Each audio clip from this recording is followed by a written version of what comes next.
এই বিশ্বকাপে লিওনেল মেসিদের চেয়ে অনেক এগিয়ে ক্রিস্টিয়ানো রোনালদোরা। CR7 এর সতীর্থ জোয়াও নেভেস তো বলেই ফেলেছেন যে আমাদের 4 জন এবার চ্যাম্পিয়ন্স লিগ জিতেছে, তাই বিশ্বকাপটাও আমরা জিততে চাই।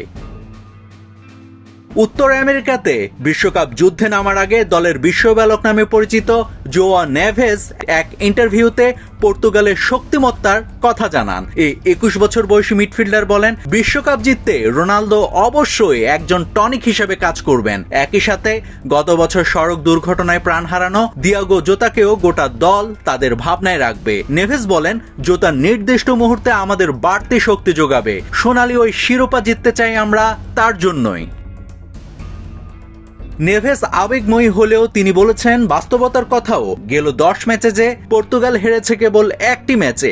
ইউরোপের সেলেসাউদের মধ্যমাঠ এই বিশ্বকাপে অংশগ্রহণ করা বাদ বাকি সব দলের চেয়ে সেরা। ব্রুনো ফার্নান্দেজ এই মৌসুমে ইংলিশ লিগে সর্বোচ্চ অ্যাসিস্টের রেকর্ড গড়েছেন, এটা একটা ইতিহাস। বের্নার্দো সিলভা আর রুবেন নেভেসও আছেন পর্তুগালের জার্সিতে। ভিতিনা আর জোয়াও নেভেস তো PSG কে গেল 2 মৌসুমেই বানিয়েছেন ইউরোপের সেরা। মিডফিল্ডার না হলেও এই সাফল্যের ভাগিদার আবার নুনো মেন্দেস আর গঞ্জালো রামোস। এই মৌসুমে পর্তুগালের স্কোয়াডের 4 জন জিতেছেন চ্যাম্পিয়ন্স লিগ, আর এখানেই বেশ পিছিয়ে মেসিরা। আর্জেন্টিনার কেউই এই মৌসুমে জিততে পারেনি চ্যাম্পিয়ন্স লিগ।